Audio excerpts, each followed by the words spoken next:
Hello viewers, welcome to my YouTube channel. আজকে আমি আপনাদের দেখাবো কিভাবে একটি স্টার ডিজাইন করা যায় আর স্টারগুলো কিভাবে সার্কেল অনুযায়ী বসানো যায়। এসব কিছু শিখতে হলে অবশ্যই ভিডিওটি সম্পূর্ণ দেখবেন। আর বেশি কথা না বাড়িয়ে চলুন ভিডিওটি শুরু করা যাক।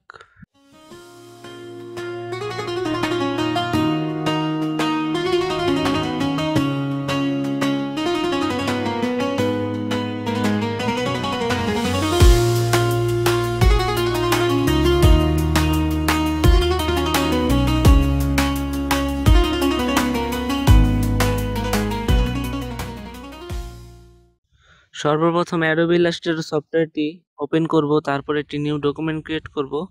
তারপর স্টার টুল থেকে আমরা এই পরিমাণে একটা পরিমাপ বসানোর পর স্টার তৈরি করব।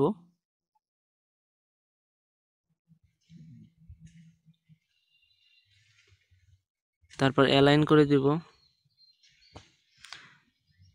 এটা পিছনে পাঠিয়ে দিব, সেন্ড টু ব্যাক।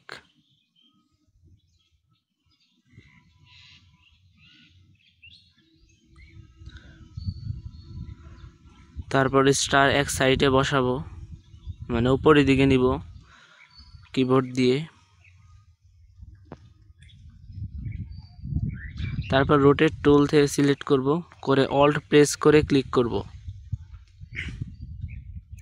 ভিউ থেকে স্মার্ট গাইড অন করে নেব।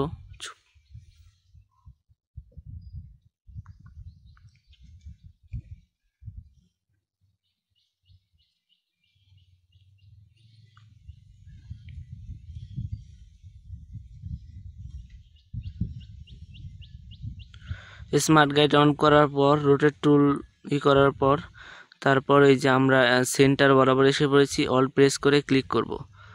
করার পর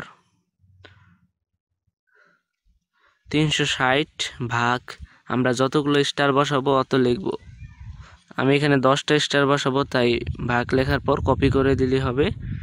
তারপর অবজেক্ট থেকে ট্রান্সফর্ম এগেইন, এটা শর্টকাট হলো কন্ট্রোল ডি প্রেস করলে হয়ে যাবে।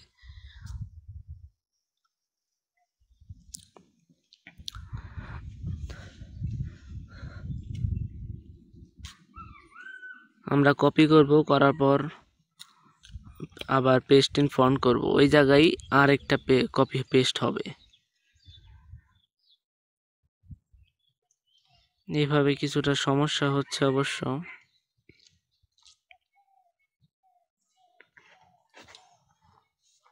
ওইটা ডিলিট করে আমরা আবার করলাম কপি করে পেস্ট ইন ফন্ট, মানে ওই জায়গাতে আবার পেস্ট হবে, তাহলে 2টা কপি হবে।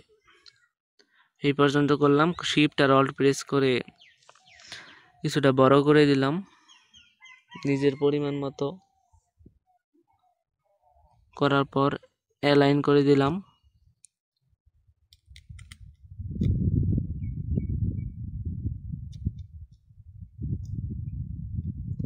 তারপর সবগুলো শিফট প্রেস করে ক্লিক করলে সিলেক্ট হবে। সিলেক্ট করার পর আমরা কালার সিলেক্ট করব।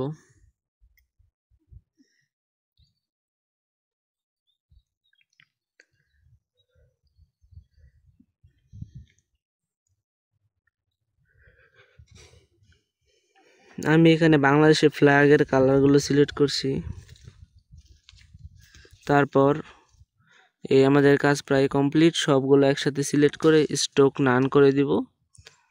স্ট্রোক নান করার পর আমাদের কাজ প্রায় শেষ। গ্রুপ করব সবগুলো একসাথে। কন্ট্রোল জি প্রেস করলেও গ্রুপ হবে। এই যে এইভাবে রাইট ক্লিক করে গ্রুপ হবে। তারপর অ্যালাইন করে দিব। আমাদের কাজ প্রায় শেষ।